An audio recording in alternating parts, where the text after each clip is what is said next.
ইরানের কিয়াম এবং ইমাদ মিসাইল তাণ্ডব ঈদের দিনেই গুড়িয়ে দিল যুক্তরাষ্ট্র ও ইসরায়েলের ৫৫ ঘাঁটি।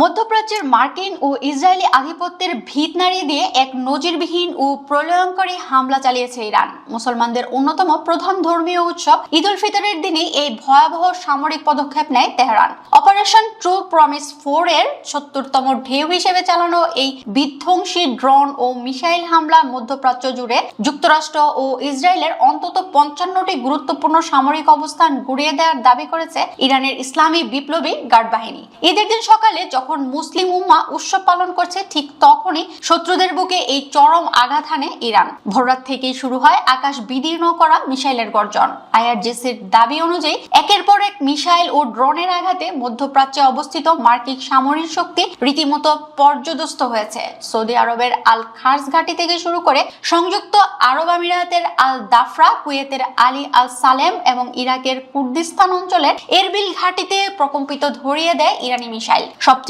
চাঞ্চল্যকর বিষয় হলো বাহরাইনে অবস্থিত মার্কিন ৫ম নৌবহরের সদর দপ্তরেও সফল আঘাত হানার দাবি করেছে ইরানি বাহিনী। আকাশ জুড়ে আগুনের গোলা আর কালো ধোঁয়ার কুণ্ডলী প্রমাণ করেছে এই হামলার ভয়াবহতা। শুধু মার্কিন ঘাঁটিই নয়, দখলদার ইসরায়েলের বুকেও চরম আতঙ্ক ধরিয়ে দিয়েছে ইরানের এই অ্যাকশন। আইআরজিসির অ্যারোস্পেস ফোর্স সরাসরি হাইফা এবং তেল আবিবের কৌশলগত জোনগুলিতে আক্রমণ কেন্দ্রীভূত করে। হাদেরা, কিরিয়াত ওনো, সেভিয়ন এবং বেন ওমির মতো এলাকাগুলো ইরানি ক্ষেপণাস্ত্রের নিয়মিত নিশানায় পরিণত হয়েছে। ইসরায়েলের আকাশ প্রতিরক্ষা ব্যবস্থা এই বিপুল সংখ্যক মিসাইল ও ড্রোনের সামনে কার্যত অসহায় হয়ে পড়েছিল। এবারের এই সামরিক অভিযানে ইরান তাদের সমরাস্ত্র ভান্ডারের অন্যতম শক্তিশালী কিয়াম এবং ইমাদ মিসাইল সিস্টেম ব্যবহার করেছে।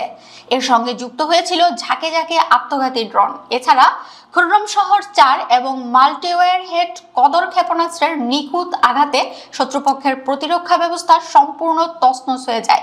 ইরান এই সামরিক অভিযানকে গ্র্যাজুয়াল অ্যাট্রিশন বা ক্রমান্বয়ে ক্ষয় করার কৌশল হিসেবে আখ্যায়িত করেছে। এর মূল লক্ষ্য হলো শত্রুপক্ষকে মানসিকভাবে বিপর্যস্ত করা এবং সামরিকভাবে তিল তিল করে নিঃশেষ করে দেওয়া। ইরান সাফ জানিয়ে দিয়েছে যে এটি কোনো সাধারণ সামরিক অভিযান নয়, বরং মধ্যপ্রাচ্যের মুসলমানদের জন্য এটি একটি নতুন আঞ্চলিক ব্যবস্থা বা নিউ রিজিয়নাল অর্ডারের সূচনা। তেহরান কড়া হুঁশিয়ারি উচ্চারণ করে বলেছে, এটি তো কেবল শুরু মাত্র। ইসলামী প্রজাতন্ত্রের সার্বভৌমত্বে সামান্যতম আঘাত এলে যে দেশ বা যে ঘাঁটি থেকে হামলা চালানো হবে, সেই উৎসকে সরাসরি মাটির সাথে মিশিয়ে দেওয়া হবে। এই মুহূর্তে যে কোনো পর্যায়ের সংঘাতের জন্য ইরানের সশস্ত্র বাহিনী পূর্ণ মাত্রায় প্রস্তুত রয়েছে।